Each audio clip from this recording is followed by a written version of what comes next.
you're coming on tonight to just talk through some things that I think are going to help you get through the next few months. I just remember how I felt at that age. And it happens, I think, anytime we change jobs. We kind of need, some mentoring and some help, and to know that we're not alone out in the big universe. So that's really what I wanted us to have the opportunity to do, and support all of you teachers, and have you meet some people who are supporting others and would be happy to support you. And Matthew got his internet to work. I think we're going to have some more people join us, but I'm going to go ahead and get started. Our topic tonight is going to be about maintaining health and wellness and finding ways to continue with professional growth in your new environment. And that can be really, really challenging. So we're not going to fix everything tonight. But I asked our panel tonight to, I gave them some things to think about ahead of time so that they could be ready, and offer you some things that you might be able to do tomorrow when you go into school, or the next week, or something that kind of helps you get through, adds to your bag of tricks in keeping yourself motivated and not overwhelmed by the situation. Because I know about this time, I got really overwhelmed with lesson plans, because it seems like that's all I did was lesson plans, and then they went so fast and I had to do it again for the next day. So I want to share a little bit about the people who are joining us tonight, because these women I admire and I have engaged with in some way or another across my time. And when I thought about mentors for you all, they came to the forefront here. Robin Gorham is retired from teaching middle school band. And that was in 2020, right? Yeah. 25 years of teaching. So she knows her stuff, right? And she's still working on it. And what I love about her right now is that she's taken all this training, and she's in band rooms, and she's helping people, and she's still working with kids, and has a private studio, but she's also a yoga instructor.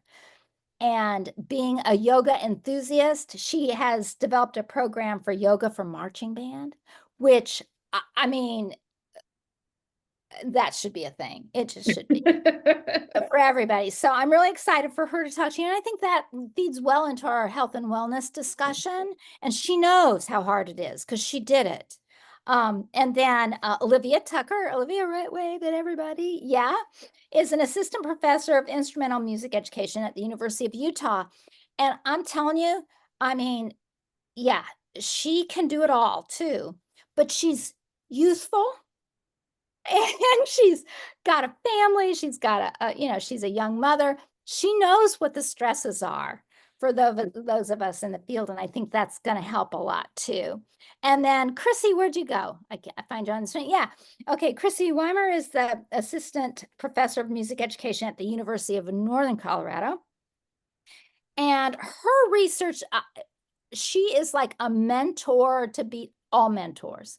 She's just great working with young teachers, working with those of us in the field. She has orchestrated all kinds of higher education mentoring sessions as well. So, I mean, she just does it all. And these women are incredible. So I think you'll enjoy hearing and they're funny. So I think you're going to enjoy hearing their responses. So the first question that we're going to discuss tonight is, and I'm going to start with Robin, and I'll just go alphabetically, and then we'll go to the next person, start the next question. And if you have a question while they're talking, type it in the chat, and I'll keep track of the chat for you, so that if you don't want to ask the question yourself. If you want to ask a question, do we have a hand? You can raise a hand or give a shout out, or just turn your microphone on. Doesn't matter. Okay. So our first question is, what advice do you have for beginning teachers in managing the job in a way that is healthful and productive? Okay, so you want me to go first? I remember when I first started teaching, I was so excited. It was like, this is the best job ever. I can't believe they're paying me to do this. This is the best thing. And I think as musicians, our hobby and our profession, there's a very blurry line. And so I know I spent most of my career leaving school and then going to a rehearsal that was mine, that I was not conducting, that I was playing in. And so I think as a young teacher, it's okay to step away. And you may not want to right now, but if you want to keep doing this for another 20 years, you need to step away. It's really important to do something that's not music. And I can't believe I'm saying that because it is our passion. That's why we do this job. But sometimes it's nice to go hang out at a park with your friend or your family. I mean, I don't have kids because, again, that whole let's do the job 24/7. My husband's a high school band director, so that I think that's super important. You've got to have a hobby that's not music, and it's okay to.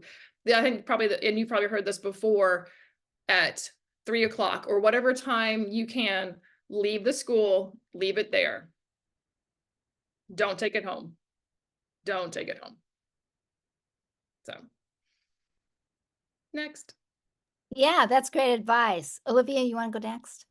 Sure. So the way I think about this is kind of in two parts. So first, I went through a process of really defining what success is for me in my career. So I think a lot of us as musicians, we tend to be perfectionists. We lean more that way than not. We tend to be really hard on ourselves. We tend to want to please the people that we're working with and our students and their parents, and all of that is very important. But you can't do it all, right? And I'm telling you, when I say you, I mean me. I'm talking to myself. It's something I still wrestle with all the time is that I can't do everything and I want to do everything. I want to give every kid a free private lesson. I want to be available at all times to parents, especially when I take new jobs. I want to be very responsive and on the email all the time, right? But as Robin alluded to, that is the road to burnout. And don't be like me. Don't resist it until you're 30 and falling over because you have no reserves anymore, right? And you're getting sick all the time. I mean, these are real things, right? And so what goes with defining success is then surrounding yourself with people who share that vision of success. So one of the best things I did was find other band directors who kind of valued some of the same things that I do and become friends with them. And kind of doing that kind of normalizes for me saying no sometimes, which is so, so hard to do. But if I have friends who are also saying no sometimes, then it's a lot easier for me to feel good about that choice to say no when I need to, right? So that's what I would throw in there. I love that. Chrissy. Yeah, this is the struggle of being a W, y'all. They took mine. No, I have one more. Just going back to what Robin was saying, you have to schedule your breaks. You can't say, I will do the fun thing when the work is done. You have to say, I am stopping work at this time and I'm doing the fun thing. And if that means I have to go back to work later, that's fine too. Otherwise, we'll never get there. Mine would be finding an organizational strategy that works for you. I have a customized planner with the areas that are important to me, my teaching, my research, my wellness, my music making, and hobbies. And then I have a category that's other, which is life things, like the oil needs changed and the laundry needs folded. And it's from a book called 18 Minutes. And I spend 5 minutes at the beginning of the day planning my day. What do I need to do if it's a heavier teaching day or I have a lot of feedback to give students or teaching videos to watch, then that's what gets the most of my time that day. And I have to go less in other areas. And then the 18 minutes is a check-in every minute or once every hour. Am I doing the things that I need to be doing to stay on task? And then at the end of the day, 5 minutes to just regroup. How did today go? If it didn't go as planned, that's okay. Maybe I overscheduled myself. I need to be more mindful of that the next day. Finding things that I can delegate, automate, or eliminate might be helpful too. You don't have to do everything. What can your students do to help lighten your load? What can your colleagues help with? What kind of things can you automate, like groceries or bill pay or something like that will take something off your plate outside of school? And what can you eliminate? Because as Olivia said, like no is a complete sentence. That's mine. I love that. And I mean, all of those things are really hard to do as first year teachers because the job seems limitless.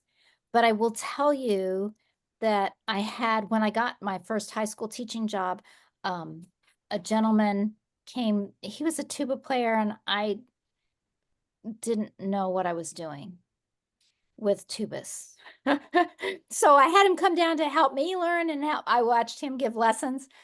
And at the end of one of those days when he came down, he said, "You need to go home." And I said, "I've got so much work to do, and I've got to do this, this, this, this, this." He said, "It's going to be there tomorrow, but your children are going to grow up. You know, your family is going to miss you. It will all take care of itself tomorrow." So I think you have to be okay with not finishing your to-do list. And that's a hard thing to learn. And it was much later that I decided on Wednesdays, the band room door closed at 4 o'clock. End of story. I threw people out. That's it. You're done. It's 4 o'clock. It's Wednesday. You're gone. And Wednesday night was my night to not do anything that was school related. I needed, and that in the middle of the week like that, that really fed my soul enough that I could get through. Because if you're a marching band director, you're out there on Saturdays really late, and then Sundays you're processing all the feedback so that you can make your plans for Mondays when you got to go back and teach again.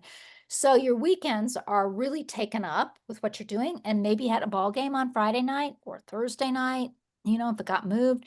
So you need to make sure you take time to do that. I think you're more effective, as everybody else has kind of said, right? So we've got some time to talk about it. Do we have some questions or any other comments from our panel about these thoughts?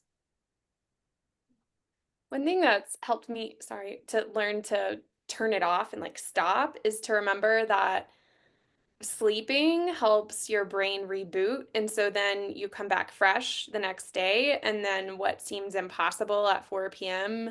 is like a 10-minute problem to solve at 8:30, right? And sometimes stopping means that tomorrow's lesson plan isn't going to be as perfect as you want it to be. And they're not all going to be humdingers. Like students did a teaching yesterday, and one of them came to me, class starts at 11, at 10:44 after they had a week to prepare a lesson. He's like, "Can we push this back? I'm not ready." I was like, "Nope, life lesson. Like they're not all going to be great, and you got to show up unprepared and you got to get through it. And like, it's just going to go how it goes, and you reflect and you move on." You're not And going to related- damage them. Right, and that's the thing. Related to that, I think we're so hard. We're the hardest on ourselves in that we want to have everything, whatever perfect means. The kids in front of us just want to play. They want to have. They want to learn. They want to play. They want to grow, and they won't know the difference between a bad lesson plan and a good lesson plan. But they will know when you haven't slept and when you have, and that's huge. Oh yeah, they'll read you right away. Yeah. Perry, do you have any tips on this?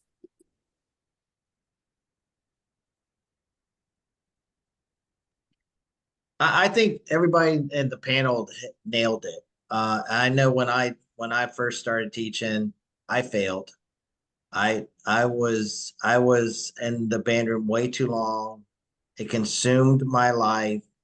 I don't think I did anything socially for about the first 3 or 4 months, and it was draining. It was draining. And looking back at it, you know, yes, it was important to start the program and all that kind of stuff. But me as a person, that's 3 or 4 months that I kind of missed, you know, doing things that I like. And so I think try and find like was I think Robin talked about that hobby.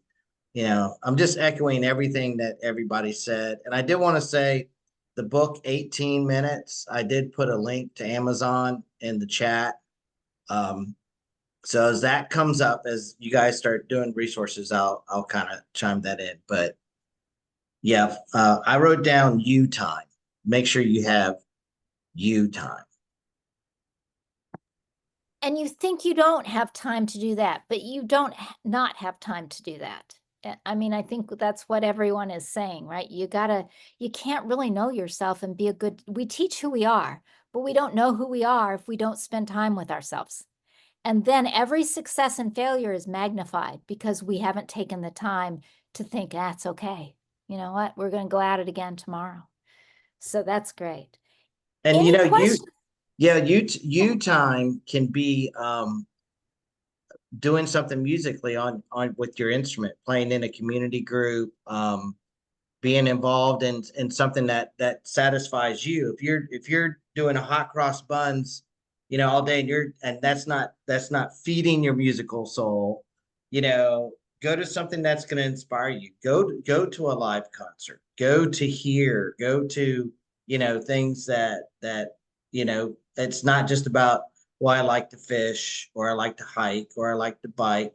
Those are also important, but just some options. Can I jump in?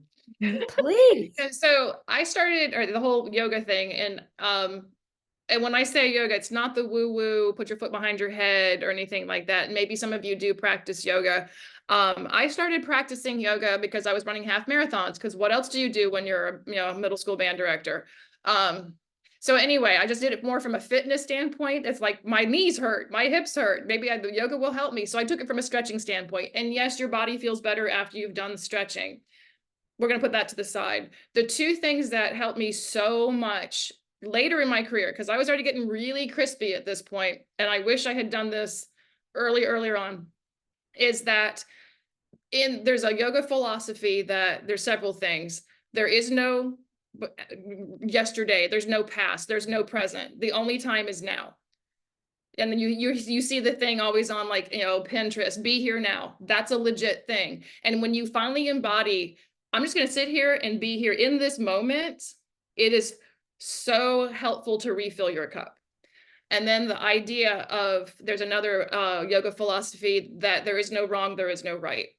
And as we're very, hard on ourselves, we want to achieve, we want to push ourselves, we're maybe competitive for what, and then just to be able to go, I'm perfect just sitting here on my yoga mat breathing. And the first time I really kind of embodied that, I mean, I just started to cry, because it was like, I was so used to go, have to do, this isn't good enough. I need to work on this, because that's that constantly, I need to work professionally on improving this. I have this checklist of things I want to accomplish. And that's just to say, for an hour, I can just sit here on my yoga mat and I'm fine. And then to be able to embody that feeling and then to walk into the classroom with that.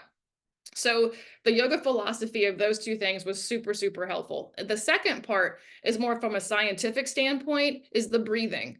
And the science is now proven breathing helps you, full stop. They've even done, like, it improves or reduces PTSD. And this is not enough. So, and I started having my kids doing it too. So when you have 55 sixth graders at the end of the day after PE, all in the room together, we're not doing breathing gym breathing, because that fires up the fight or flight nervous system. So we're going to do 4, 7, 8. Inhale for 4, suspend for 7, exhale for 8. That fires up the parasympathetic nervous system. That calms them down. Then they're much more teachable at that point.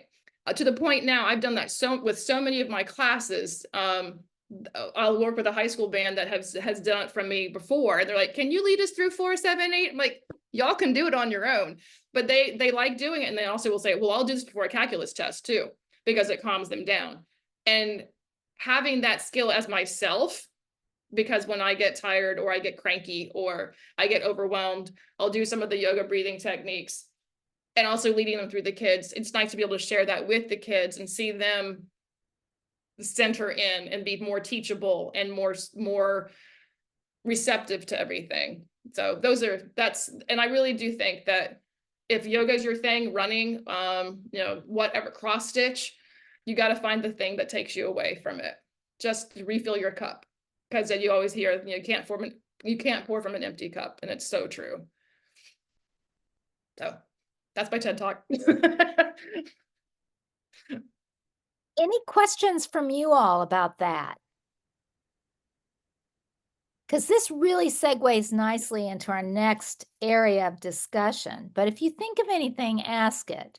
Because I think sometimes y'all are going to be real quiet because you think we're the experts, and we're not. We're just human beings who've had experiences we're sharing with you, what worked and didn't work for us. And I don't want you sitting there thinking, oh, well, I don't want to do that.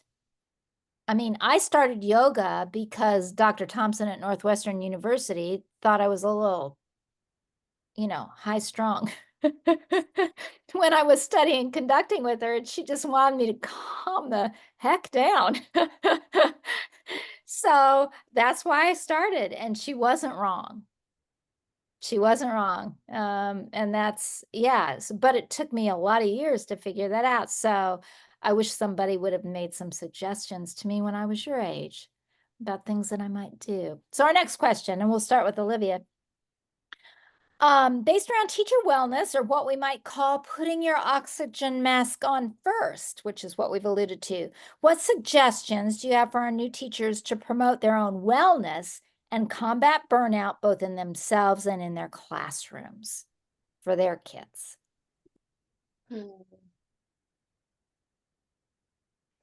I'm going to keep going along the vein we've been talking about.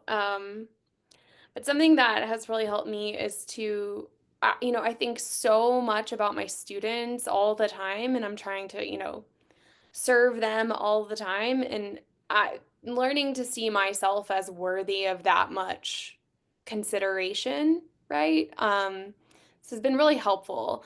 And what that means for me is I have to make myself stop in my day and do just like 5 minutes of breathing, actually. So it's a nice fit with what you just said, Robin. But where I just sit, I have a little timer on my phone, and I just try to think about my inhale and exhale for 5 minutes, and that's it. And it's like magic. I hate doing it, honestly. It feels like eating my vegetables, and my brain wants to throw up like every interesting thing to think about or worry about, or did I say that wrong? Or will my principal get a phone call about what I actually like I got upset, or you know, I lots of different things to worry about, or what if, you know, what if the soloist doesn't show up to the concert, or blah blah blah, all of those things.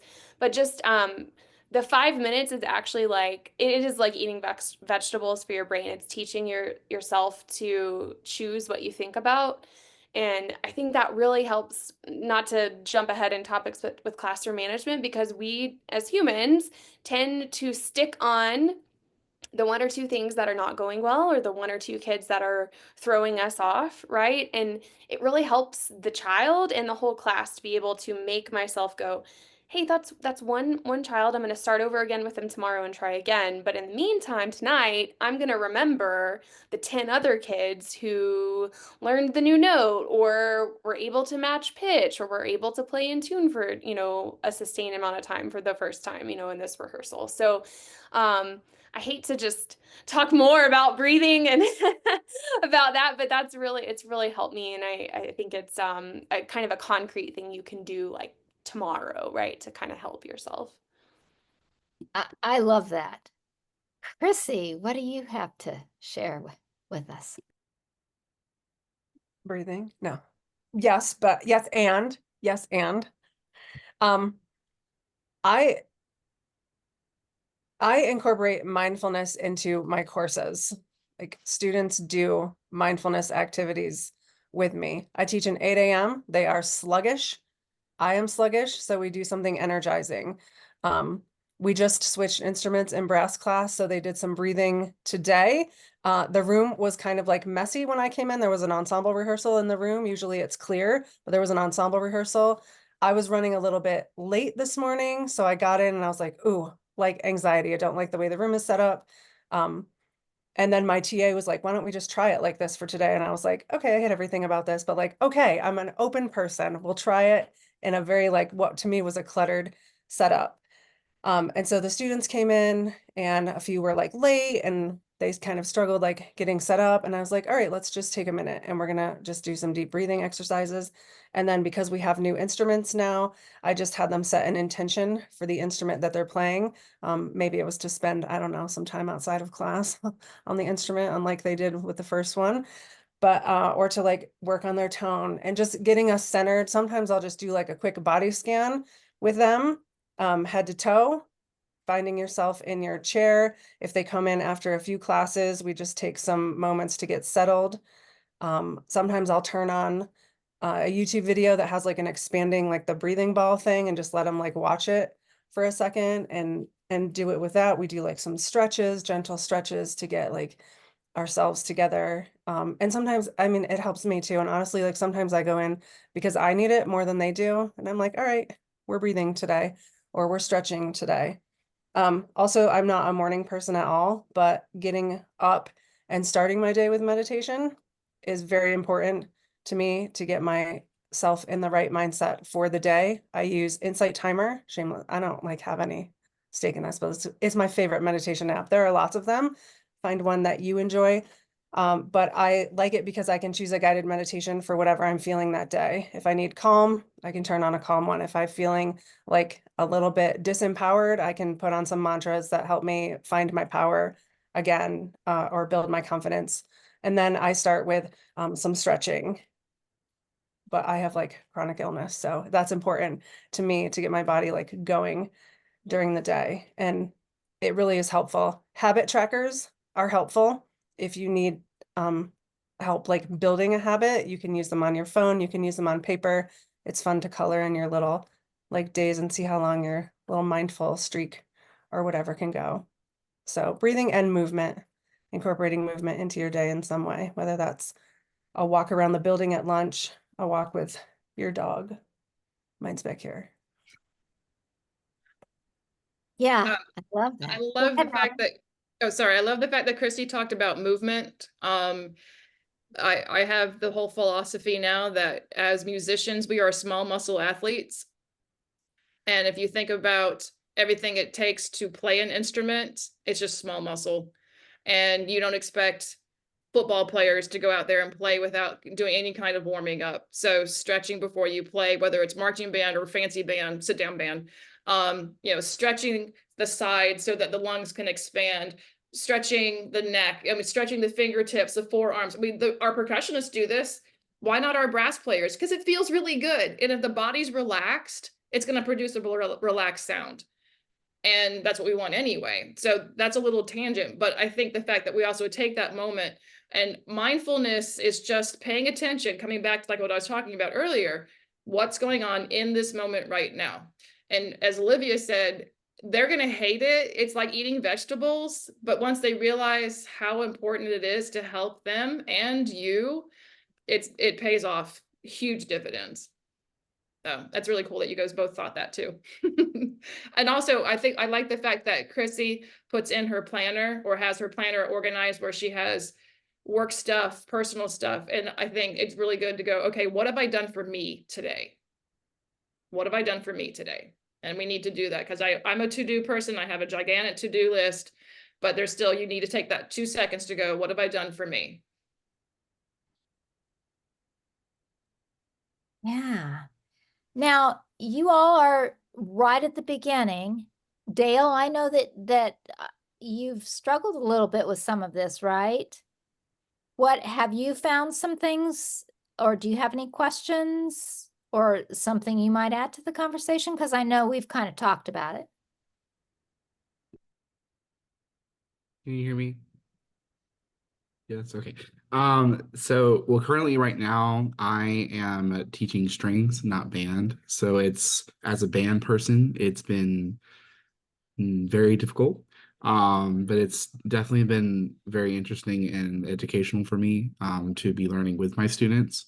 And so I've been basically trying to be basically a day ahead of them in what I'm doing.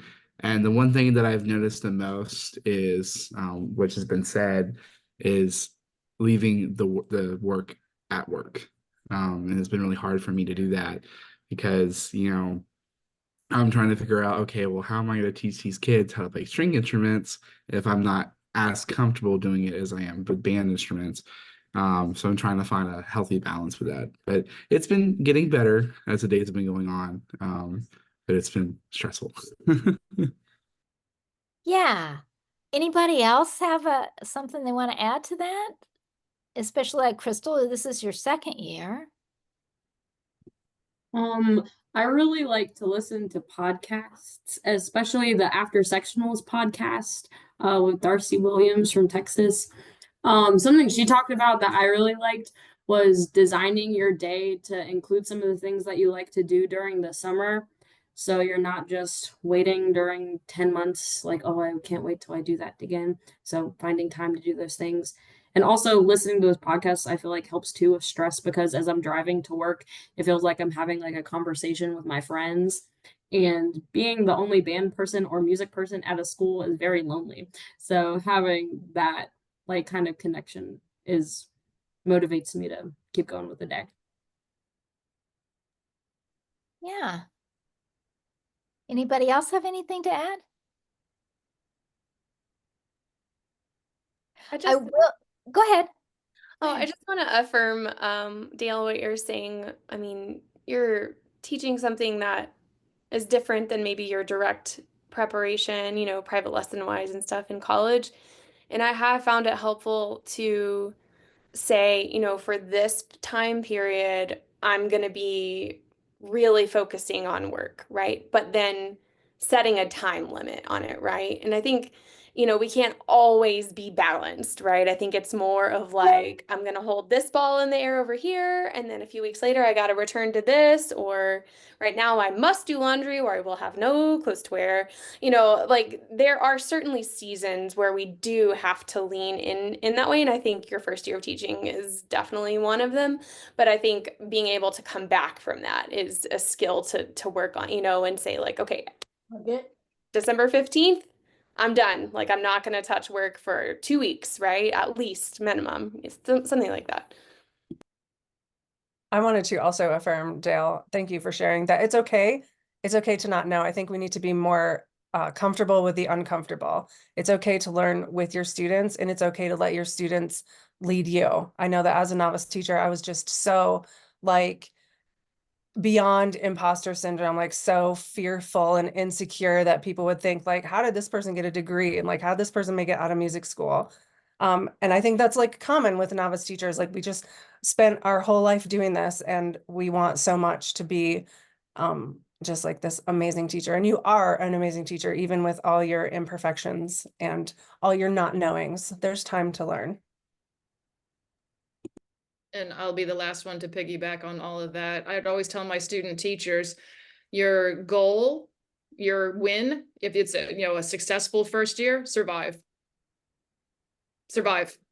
And right now it seems like you're surviving. So that's a win. And so I know we all want to be able to play the rainbow and teach inspire and all of that. But sometimes your first year of teaching, survive. And then the other big piece of advice I would give them is the first year of teaching, they teach you. And then the second year of teaching, it's about half and half. And by your third year of teaching, you begin to teach them, whether it's orchestra or band or whatnot. So having those two little nuggets of advice kind of takes, I feel like, the pressure off a little bit, because your job is to survive day to day. And, if you can get through to one kid, then that's a win. And you've been successful that year. So. We have a hand up, Olivia. Your hand is up. Tip it. I did. I'm actually Oh, we lost you. Can you hear me now? A little bit. You're really soft. I'll try again.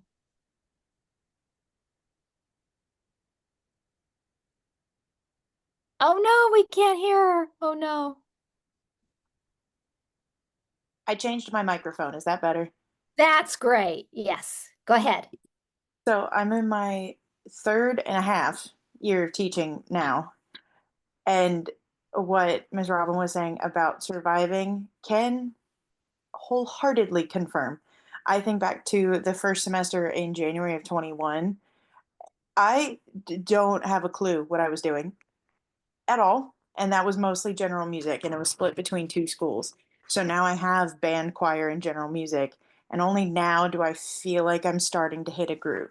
So coming just out of the BT program in a lot of places, and if you're still in your first year, being fresh out of that, don't worry, it gets better. It does get better, but the chaos will be there for a few months. I love that. I love that because I think you see your mentors as fully formed and that we started fully formed. We did not. None of us did. We all started where you are starting. My goal is to provide with these kinds of things is to provide you the support so you feel comfortable starting where you're starting, not to change who you are, because who you are is enough, right? It's just that it's just hard. We've talked a lot about the body and the mind, and there's so much information now that's so important that we take care of our bodies in order to be able to think clearly and to work well. So that includes sleeping, it includes exercise, it includes, breathing and mindfulness and all the things we've talked about, but we haven't talked about diet. And I'm not talking about diet in terms of, make sure you're eating your vegetables, although I might say be sure you're eating your vegetables. But I think that's one of the things I survived on Kentucky Fried Chicken my first year. Not sure how, because my cholesterol had to be through the roof. But do you all have suggestions about how maybe to approach feeding ourselves as well? Have any of you found that that's hard you're living on your own maybe, or you new teachers, you can just nod. Is it hard to feed yourselves? Yeah. Any suggestions? I I have had good luck just having the kitchen fix my lunch. They tend to make better choices than I do. So I get more veggies and decent proteins. So that's been helping a lot. And it costs a heck of a lot less than going out to eat every day too. It's only like $5 for me to get a lunch there. So that's been helpful. Just want to share that.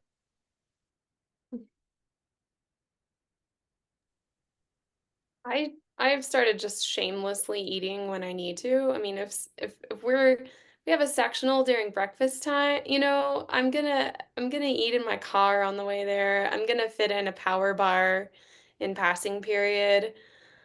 I will, just to like behind the curtain what you're saying, Cindy, about we're fully like fully formed.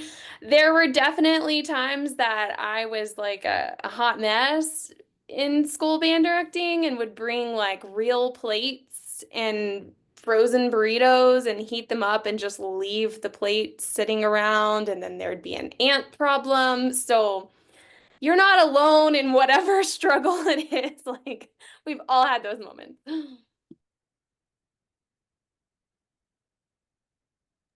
Have any of you found a good way to kind of handle that, feeding yourselves? Tiffany, what are your suggestions for that? One thing that I have found that works, like someone had mentioned in the chat, is meal prepping. We do our grocery shopping on Sunday, and we prep for the whole week from Sunday to Saturday. Sunday is the day that I get to breathe and relax and not think about band as much as I can. But I do it as one full entree, and then I've got at least 5 or 6 snacks because my drive from to and from school, it's 40 minutes there and 40 minutes back. So I eat breakfast on my way to school, and then I have snacks on the way home. But I'm definitely taking the time to meal prep. It's cheaper than you think it would be, and it's definitely cheaper than eating out. I did worse during my student teaching, feeding myself, than I have during my teaching. But I'm also lucky. I do have my own little mini fridge in the little office beside my office, so I can take care of myself that way. But my biggest advice is just meal prep. It's worth your time and it's worth your money, and it's worth that when you're going to be in a crunch. If you only have those 20 or 25-minute lunch periods that sometimes you can run into. Don't skip meals. My husband, who is on his 29th year of teaching high school band, will miss lunch because he was too busy working. I'm like, oh no, no, no, no. I stop, I leave, I have to eat. And I will use that as a brain break, and I will use that as a work break to eat, even if it's just inhaling a power bar. But I have to do that. And he's of that kind. I don't know if any of you are that way. He's very driven and he has to get it done, and he'll starve himself. And then he's really fun to be around afterwards. And again, it goes back to that whole sleep thing. So don't skip meals. So if you have to eat Kentucky Fried Chicken, at least you're still eating. It was right across the street from the school. That's what the problem was, right? So yeah, it was. Olivia also said sandwiches, make sandwiches, the night before, and so I think that does go along with meal prepping. I think trying to figure out, I know when I'm hangry, I just reach for whatever's closest to stop the feeling that I have. I get shaky and my blood sugar's low, and it's just like, I got to eat something. So I'll grab whatever, and then I don't feel good. And I think that's really important. I think if we don't sleep and we don't eat well, then it exacerbates all the other things that are going on in our lives. And I don't think that's a good example to set either. So just a thought. Any other suggestions while we're on health and wellness?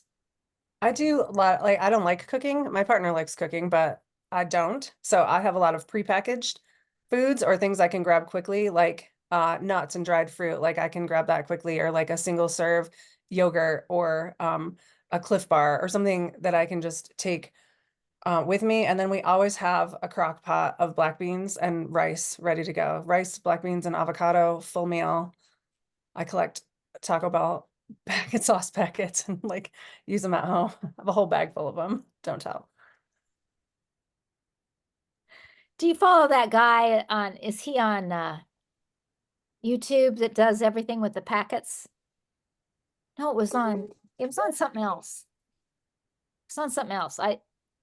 Some show on PBS or something. It was a guy who collected packets from everything and then showed you how to take, things like that, and take your Taco Bell packets. And I'm like, who does that? Well, he does. So I guess, yeah, now I know who does that. Yeah. Any other questions about health and wellness? I think this is what I wanted to get through to everybody tonight. That's important. You've got to take care of yourselves. And that's not taking away from your job. It's, you can't pull all-nighters like you did in college, and because the next day you're going to pay for it, and the next day and the next day. So let's kind of try to tie this all back together in these last few minutes together. And Chrissy, we'll start with you. As we are all aware, the biggest concern for new teachers may involve classroom management and student attention. And we're not going to get to that a lot tonight because we're going to do a separate, at least two of these later about classroom management, because that's so specific to what you teach as well. So we'll get into that later. But for tonight, how can we tie together our discussion of wellness and managing the job with classroom management? Like, how might time management and healthy habits carry over into our classrooms on a daily basis? And we've kind of covered this a little bit.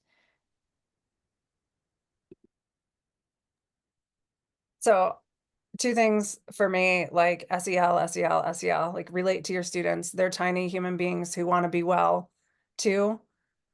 Find out who they are as humans, engage with them as humans. Even in college, I put just like a stupid question up at the beginning of class, like, what is, since we were just talking about food, like what's an odd, our food combination you love that other people think is odd or weird, and then just like tell a partner, like tell someone next to you, just to get them relating to each other on a human level and building community and creating a collaborative culture in our music ed program.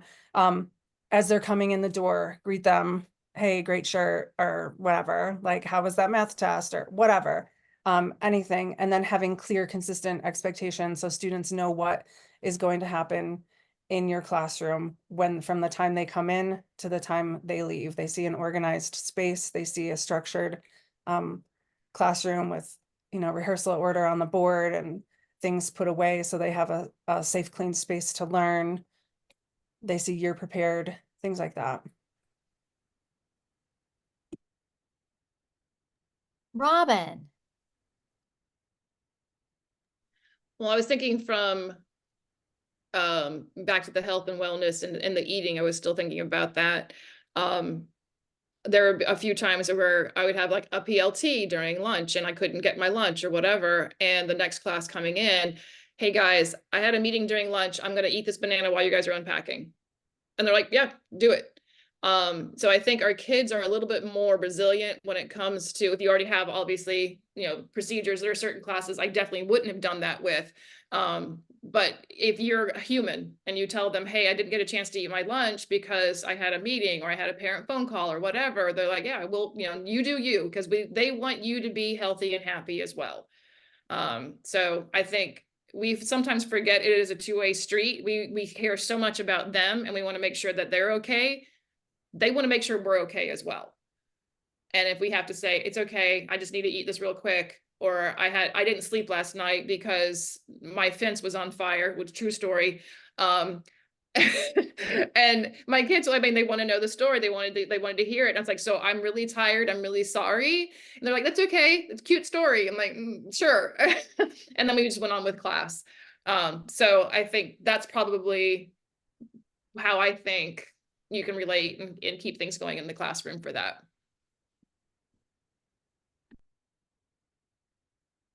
Olivia. For me, I keep going back to what is a must and what is a nice. That would be nice, right? And so, and a really concrete example, I'm from Texas originally, and when I started teaching band, it was just de facto. You have sectionals before and after school, Monday through Friday, an hour each.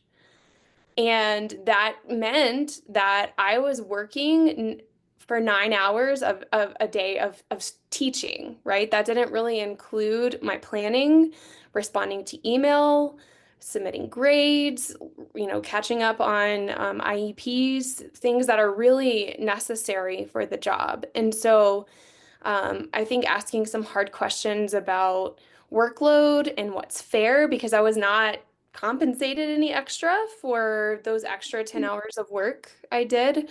And just understanding too that if it's starting to be harmful for you, it might be harmful for your students in some way, echoing what was just said, like the kids, they want to have more in their life than living in the band hall, right? I mean, that's kind of something that we're seeing coming out of the pandemic. It's kind of hard sometimes to get 150 kids who all want to do band all the time and nothing else. And so it really helped my relationships with coaches, for example, to still have sectionals, but not have an oboe sectional, have a high woodwind sectional and cut down on the actual number of hours, and find like a middle ground where I did value having students there, 1 hour a week outside of class, but not to the point that, I could barely function, right? And so if you can take that lens and try to look at, and you might not be able to do that, something like that, your first or second year, but maybe by year 3, you can start looking around and thinking about some things like that, some like middle ground you can seek if something's really stressing you out or something like that. Yeah, that's great. And I think, the healthier you are, the easier it is going to be to be engaged with your students. in a positive way. I think that's what everybody's trying to tell you. Can we ask, there's some people who have been really quiet tonight, and that's fine. I don't want to put you on the spot, but if you want to share some of your frustrations with this kind of topic area, or some things that you want to talk about, or ask these ladies about, or ask Perry about.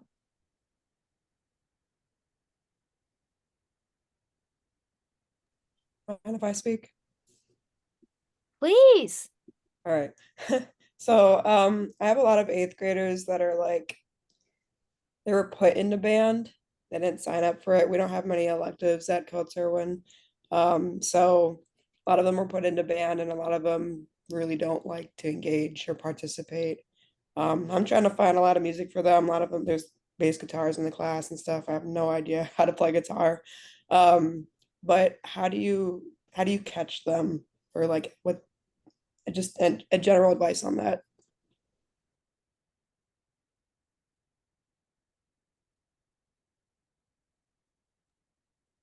Go ahead, Perry. Yeah, I see that Ron kind of wants to hear that answer too. Yeah, and I think a little bit and me, when I had to teach a general music class, when I had to teach a piano class, when I had to teach students that didn't want to be in band, and all of a sudden I had to deal with those students, I was like, how do I do this? And I got to learn. That's when I really grew into a master teacher. And I think the key thing, Megan, is to find something to connect with them. What, this is a dangerous question, but hey, and this is a one-on-one with those students that were just kind of thrown in there. Hey, what are you watching on YouTube, Netflix? What show and you find some where their likes are. What do they kind of, are they a gamer? And then all of a sudden you say a gaming thing, and they're like, what? And so you find that connection, and then you steer it into whatever music, or now they're going to all of a sudden start to listen to you. So if there's a wall, you want to somehow break that wall, so they see that you care about them, not about them as a clarinet player or trumpet player or something, but you care about them, and you want to help them to enjoy this class, but you care about them. So maybe think of it more. I always call it the human factor. They're humans, and try and reach a human. And that can be difficult. Especially if there's quite a few of them in one classroom. Rather than, yeah. Any other suggestions from Robin, Chrissy, or Olivia? Well, it sounds like you are inviting them. You're like inviting them to participate, or finding ways that they want to engage with music, with the guitar. And again, if that's something they choose, you can definitely learn with them. You don't have to. What's the Marge Simpson thing where she's like, I can teach piano lessons, and he's like, you don't play piano, and she's like, I just got to stay one step ahead of the students. But also, and I think going along with what Perry was saying, I do a lot of sound before sight pedagogy. I believe in rote to note. And so I will teach rhythm kinesthetically first, like through body percussion. So using songs that students like, or music that they're currently listening to, showing them the musical elements within those songs. This is a steady beat. This is how we subdivide beats. This is how we elongate beats. Here are other musical concepts, dynamics, and articulations that I can show you through movement. Using simple songs like Seven Nation Army. I don't know, do kids still listen to that? It has like 5 notes. It's so easy to learn by rote, or like just little snippets of pop songs that can be taught by rote, that might grab their attention and give them something to work on at home.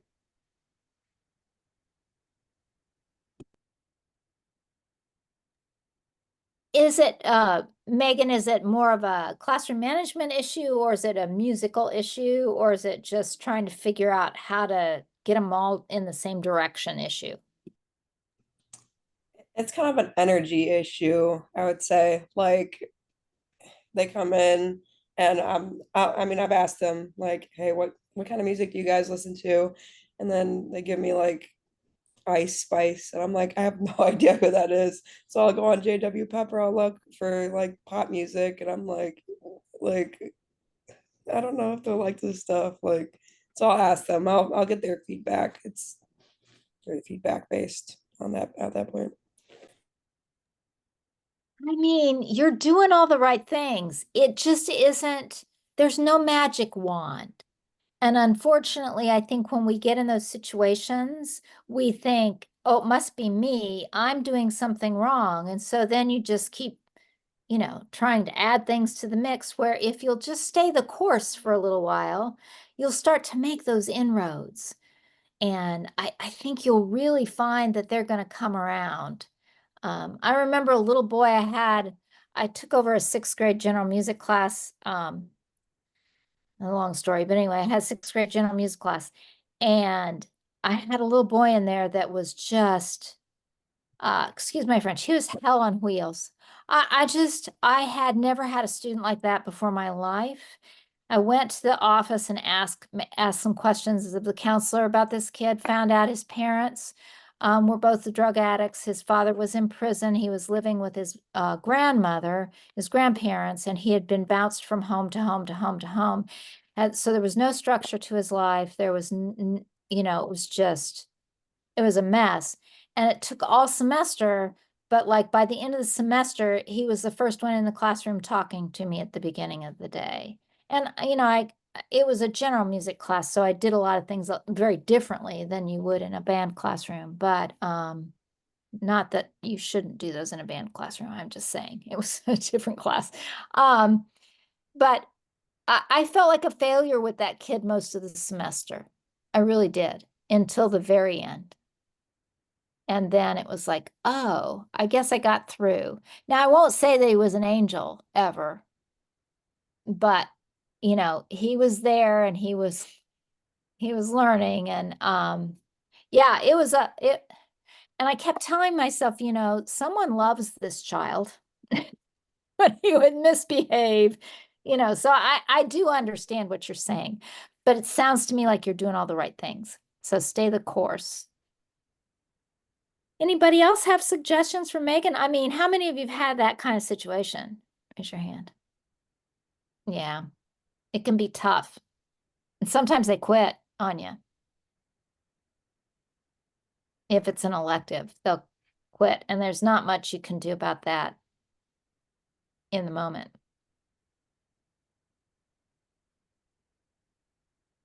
Any other questions for the good of the order? Because I promised I wouldn't.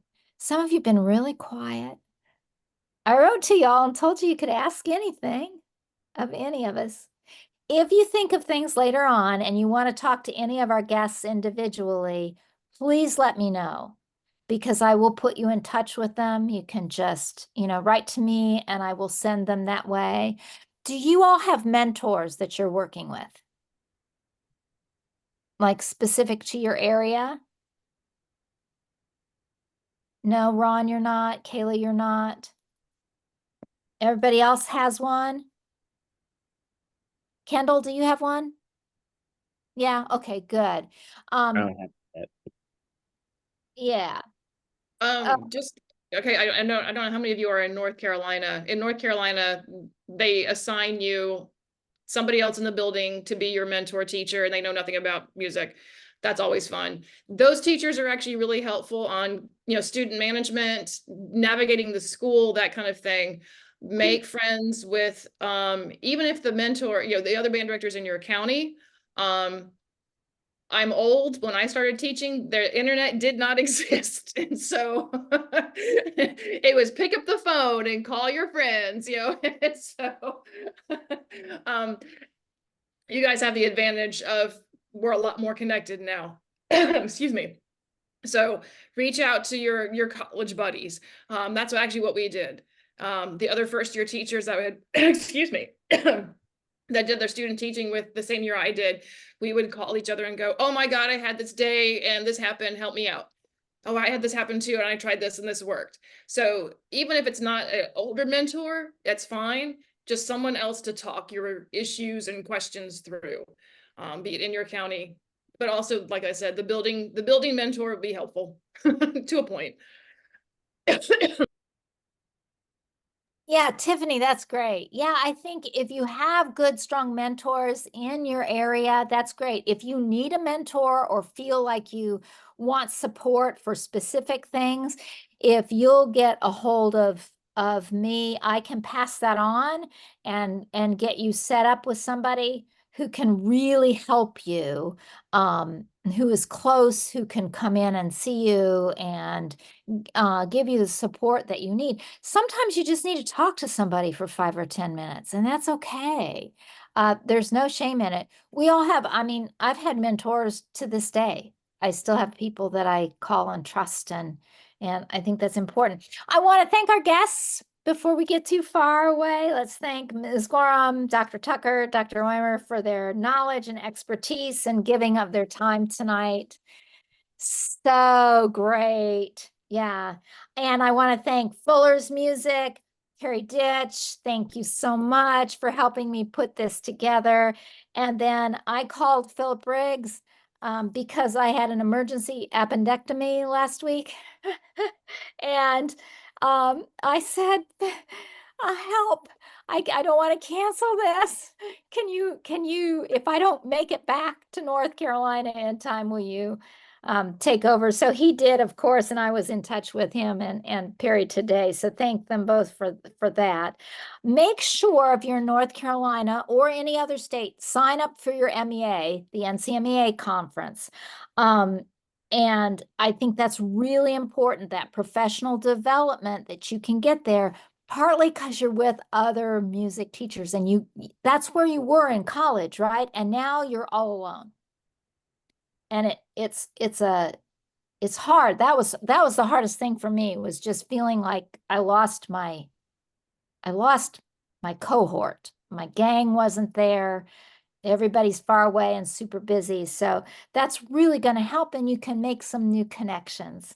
And I think NCMEA has some special prices for first year attendees, first year teachers, that are going to make it as affordable as they can to get you there. It's really important to us that you maintain those professional connections. So please do that. You have our email, you have my email, you have each other's emails. I did that on purpose so that you could kind of see who was coming and then connect with them, call each other, support each other. That's going to be really good in the long run. Anything for the good of the order? For the first year price, you can't just register for it online, but if you email Ben Reyes, he will help you out and hook you up with the 75 first year rate. Thank you, Kaylee. I'm glad to know that. I will send that. Yeah, we love Ben, don't we? Yeah, so that's good. Peyton, Kendall, Megan, Olivia, Amanda, Deanna, did I think I got everybody that I hadn't met before? Thank you for being here tonight. I really appreciate that. And for some of you all that have been in and out of my classroom, I just love seeing your faces here. It's so good. So have a wonderful evening. Try to put something into effect this week to make yourself feel better. And let me know how I can help, okay? Okay, good night, guys.